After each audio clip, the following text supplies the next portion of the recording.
I-welcome mo na, Brother Ed, ang ating guest. We have with us tonight Professor Julio Julay Tihanki. Sir, magandang gabi and thank you for joining us. Good evening, Prof. Good evening. Good evening. Magandang gabi, Chiki.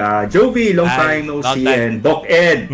Doc Sir, Ed, we do not mean to imply any malice. Oo naman. Okay. We're just trying to stick to the realistic world around us. I mean, di ba? It's supposed to be common knowledge that the legislature is independent from the executive and the judiciary as well. Ganun.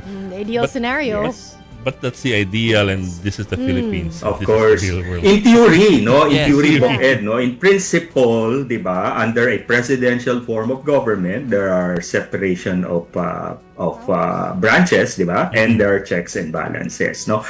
But, in reality, in real politics, yan yung tinatawag nating political myth, di ba? Yung political legend, that's the di word ba? for it. Di ba? So it's a myth, di ba?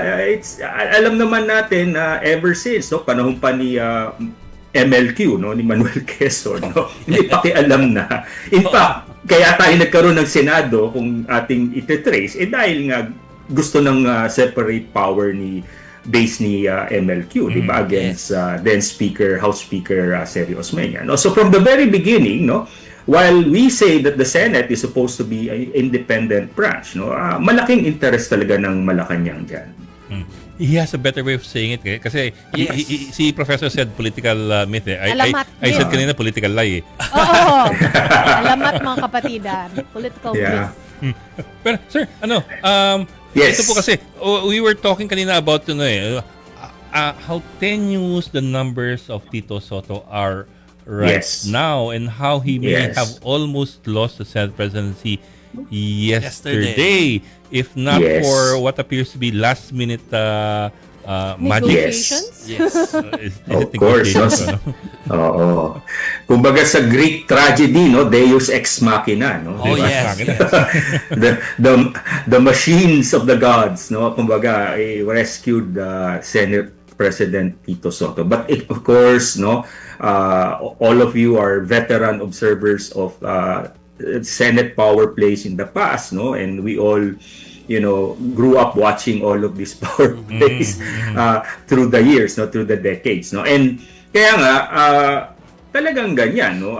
In fact, we are where we are because of the results of the midterm elections, no, in which traditionally, di ba, ang advantage talaga ng midterm elections ay palaging nasa incumbent, di ba, sa administration. But one of the rare instances, only the second time in post-EDSA, in which the administration lost, well, not exactly lost, but did not perform as expected, di ba? So, the last time was nung panahon ni GMA, no, na natalo yung kanyang senatorial slate, no. Ngayon, nakita natin na yung ini-expect na numbers ng alyansa para sa Bagong Pilipinas hindi nanalo. Tapos yung ine-expect na konti lang sa Duterte forces dumami, and then malakas pa ngayon nag-comeback pa ang liberal progressive forces, no. So we are in a very politically tenuous position for the current majority. Kaya nga itong mga moves nila, like for example na yung paglabas ng Blue Ribbon Committee, pag natuluyan at nasampahan ng kaso yung 3 kabaro nila at natuluyan at natanggal, di -3 na kagad yung minority. Balik na naman ang advantage sa current majority, di ba? So it's all a calculated game of political numbers, no? Political arithmetic. Kasi kung hindi naman mangyayari yun, siyempre, kikilos na ngayon dapat ang minority para ma-prevent nila yun. At the same time, mas may malaki pa silang laban na hinaharap, yung impeachment, no? Kasi pag nalagasan sila, wala na nga si Senator Bato, mawawalan pa sila ng 3 kaalyansa na kasama sa minority, malalagas talaga sila. And then, ultimately, parang sa game of chess, ang pinupuntirya dito, yung Reyna, no? Yung BP, no? Yun ang pinupuntirya dito sa game na ito, baka matalo sila talaga. So, they had to move. no? So at asahan natin na within the next few weeks until next month, no, marami pang mga ganitong pangyayari na mangyayari sa Senado. Yeah. That's a good point, ha? I forgot to look at those numbers, eh. Yeah. Yung tatlo Yeah. pala, tapos Yung si Batos. 3 apat plus sila. 1, 3 plus 1. Oo. Yung isa hindi na makaboto dahil hindi nga. Although may mga Yeah. usap-usapan, nasa parking lot daw kapon. Pero ay, Nasa party. Oo nga. Hindi mo siya pwede bumoto ron. Oo nga, hindi siya pwede bumoto doon. So Yes. Prof, isa-isa natin Yes. para for clarity for the public. Yes. The three are referring to, of course, I suppose, Joel Villanueva, si Yes. Escudero, tsaka si Jinggoy. Si Jinggoy. Oh. Jinggoy, no? So -3, di ba? Possibly because of the Oo. flood control project. Tapos si Bato, of Yes. course, is Yes, oo. Missing in action. indisposed. Yes, And then, yes. of course, you also have the potential pa lang, pero kasi, di ba, sinasangkot nila dati sa Duterte drug war si Senator Bongo.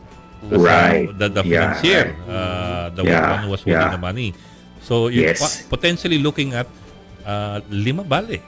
Potentially. Yeah, matatanggal. Pero, tignan din natin yung majority kasi hindi rin sigurado Yes. yung mga nasa majority doon sa kakampi nila ngayon. No? Kung titignan natin, kung may graphics kayo nung majority, tignan natin kung sino ang strong supporter, hard supporter, at sino ang hindi. Diba? So, itong kilos na attempt kahapon, no, matitrace natin ito, ito yung bloke ni Senator Mig Subiri. Diba? Yan ang bloke ng Senate President si Mig Subiri. Yan ang magkakampi talaga, no? So yan yung niligawan ng mga Cayetano ay ni Marcos supporters para tumalon, no? So si Mig Subiri, JV Ejercito, Senator Gatchalian, di ba? Yan at yan yung mga magkakasama. Na incidentally, Professor Zulay, yung mga sinabi mong pangalan, yung nag-aatubiling pirmahan, yung committee, yung partial committee report. Yes, sila yung nagkaroon ng second thoughts Yes, on yes. signing, di ba? Yes. At winidraw nila dahil nga una-una alam mo si Senator JV, nag-estudyante ko yan. He's really the good one, no? He's really the good one, no? So, dahil nga estudyante ko. Yeah. Kaso, syempre, it's not more about Jinggoy, no? It's about Cheese. May pinagsamahan din sila ni Cheese, di ba? At ni Joel. Lalo si Joel, kasama rin nila dati yan sa bloke nila, no? So, it's not more about the dynastic brother. Alam naman natin magkaaway yan, kaya nga supporter ng anti-dynasty to si Senator JB. So, it's more about, it's really the old boys club, no? Sadly, no? So kung natuloy yun, no, kahapon, it's really hindi maganda ang optics, no? Kasi it's all about self-interest and political survival, no? Oh, yeah. Si Senator Loren hinahabol yung anak, di ba? Tapos di ba? It's all about self-preservation. Nawala yung tungkol sa bayan to, hindi tungkol sa bayan. Correct. Yeah. Di ba? Mas malaki yung at stake na mga issue para sa bayan at para sa lahat. No? Unang-una, it's about accountability sa flood control, no? At sa impeachment. At pangalawa, ito yung usapin rin about sovereignty kasi isang nagmamarakulyo din yung natanggalan ng ng chairmanship ng Galit na galit Senate yun, Foreign Relations, no? Galit na galit. Di ba? Parang gusto niyong bawiin. Tapos, ayon sa mga balita ng iba, kaya rin naman hindi natuloy dahil may gustong atat bumalik sa pagiging chair ng Blue Ribbon Committee, no? At ayaw nung iba, no? So, it's all about political interest, and which is sad because in the past, alam naman natin, ang Senado ay actually, the word Senate itself is from a Latin word meaning wise people, no? 'Di ba? It's supposed to be the chamber of wise individuals, no? Kaya kung babalikan natin yung old Congress, 'di ba? Kung pupunta tayo doon, pag tinignan niyo yung old session hall, pag tinignan niyo sa taas, puro rebulto ng mga the great lawmakers of history, no? Sila Moses, sila Hammurabi, 'di ba? Nakatitig sa Hammurabi. senador, no? At kung pupunta ka sa old Senate, kasi nung kabataan ko, nung reporter ako sa campus paper namin, talagang tambay ako doon. Ang gagaling ng mga senador, no? Talagang titingalan mo, nagka-cut pa ako ng classes para panoorin sila. Pero ngayon, nakikita ko yung laro sa Senado, bakit ganito, di ba? So, yun. I mean, sorry. May personal rin ako dyan, no? Rant. Hammurabi, the Mesopotamian who Yes, who, yes. who did the first legal system. The Code of Hammurabi. Code of diba? Si Hammurabi. Moses and the Ten Commandments. So lahat ng great lawmakers nandun. May rebulto nakatingin. At lahat ng senador natin dati were trying to live up, no, to this ideal. Di ba? Eh ngayon, puro self-interest, political survival, puro sarili nilang interest ang ang pinaiiral nila, no. So natatawa ako doon sa ibang mga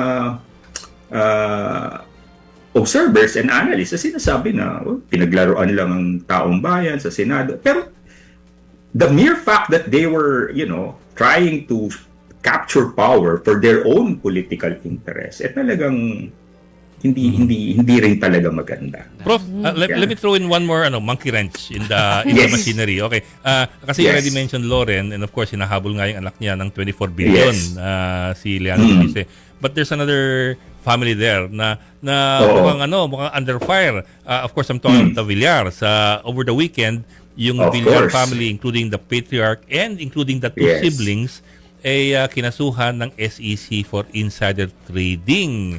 Yes, yes. Pero although Yeah. hindi kami sigurado ni Joby kasi will it work one way or the other? Yes. Will they draw closer to Malacanang to seek Refuge. Okay. refuge, or will they go against Malacanang for hitting them?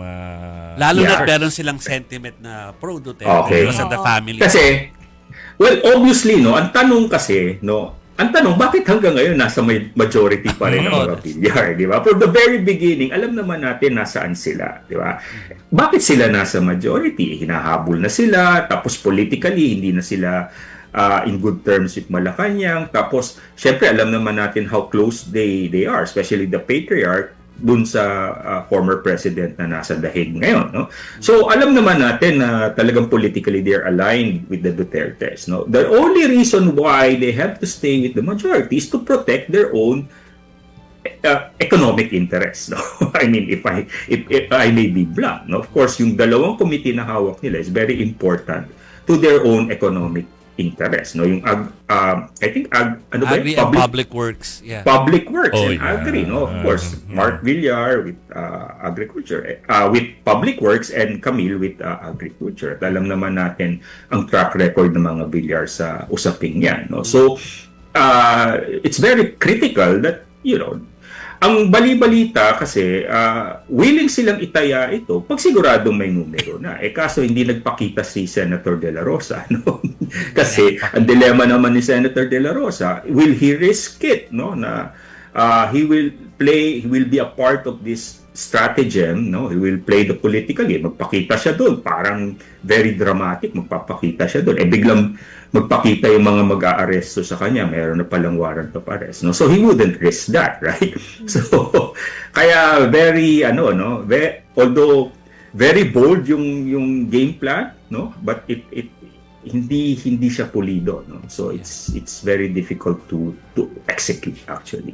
So in short, hindi pwede ipangako kay Senator Lauren ang term sharing or yung pagbibigay sa kanya. Was that Kasi an overreach? anything can still happen from now until the end of Layo pa 20th. naman. Yes. Pero, I mean, science, may science din sa politika, kaya nga may political science. Di ba? Yes. So, if we look at it from the perspective of rational choice theory or game theory, no? Ano yung maipapangako ng minority kay Senator Lauren na hindi na niya hawak ngayon with the majority? Di ba?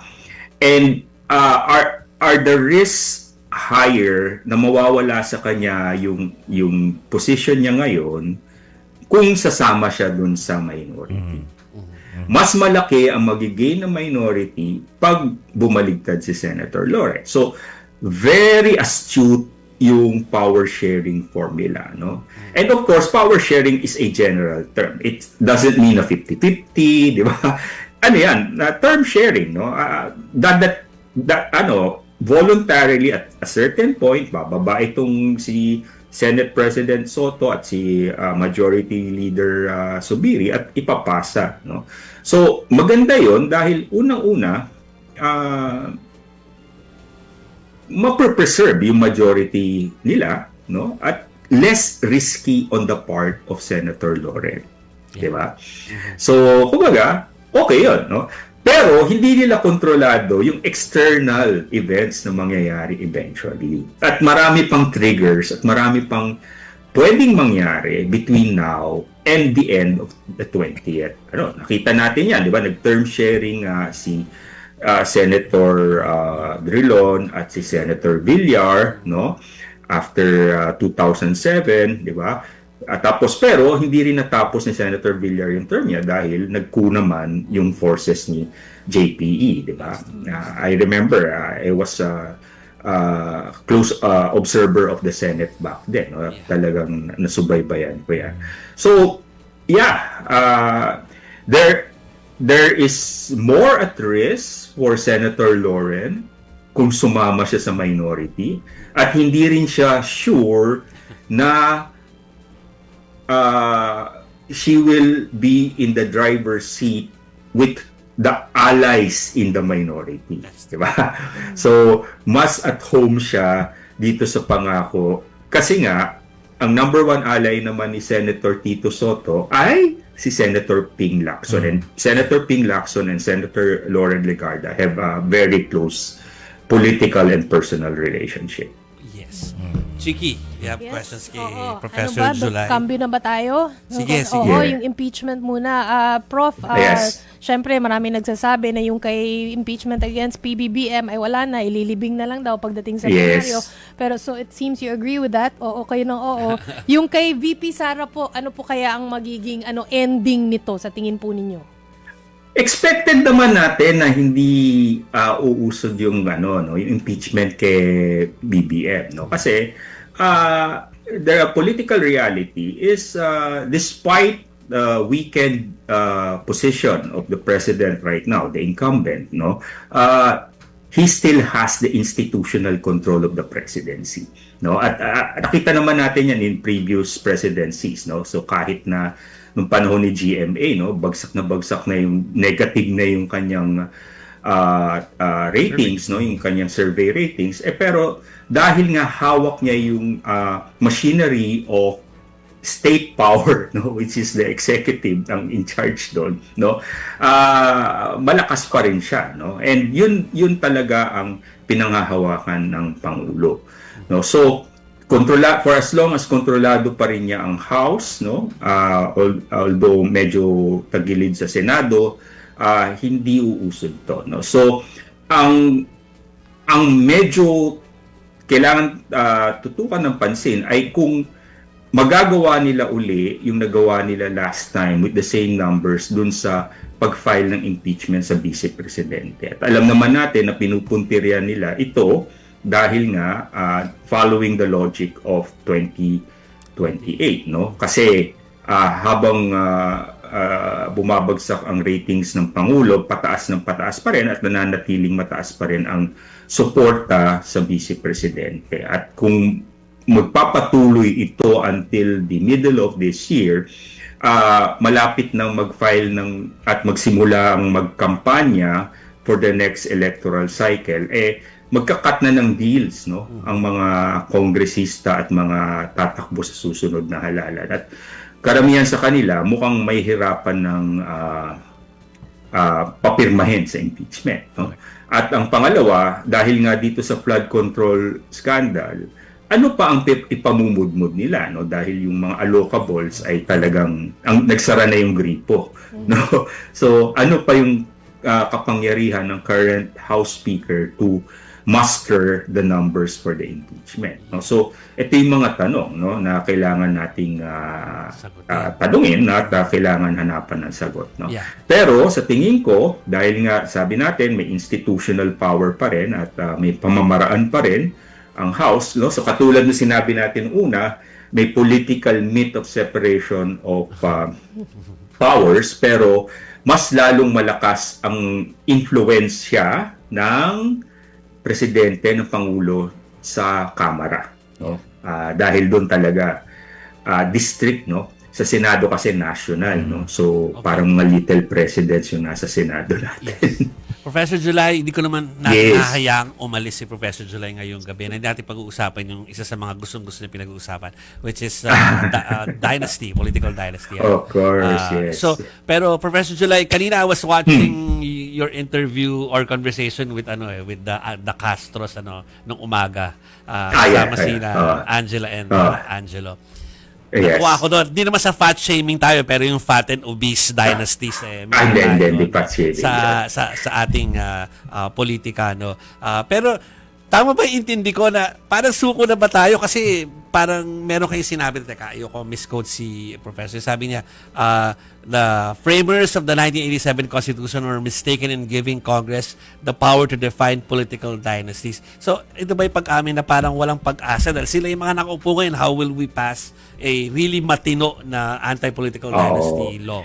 Yeah. So, aminado, no? So, pati sila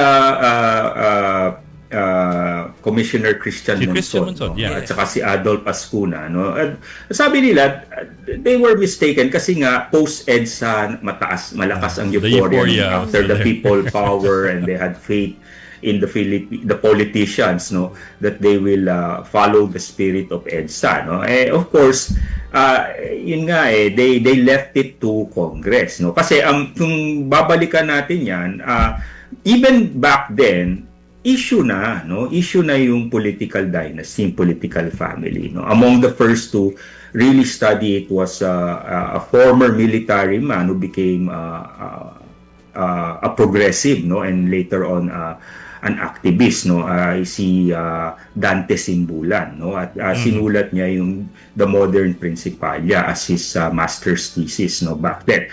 So even back then, pinag-aaralan na yung dynasty na yan, no? So, nakita natin na namayagpag yung mga dynasties, even yung mga pamilya na panahon pa ng colonial period, no? Hanggang nung post-war, no? Hanggang on the eve of martial law, at lalo na nung martial law, no?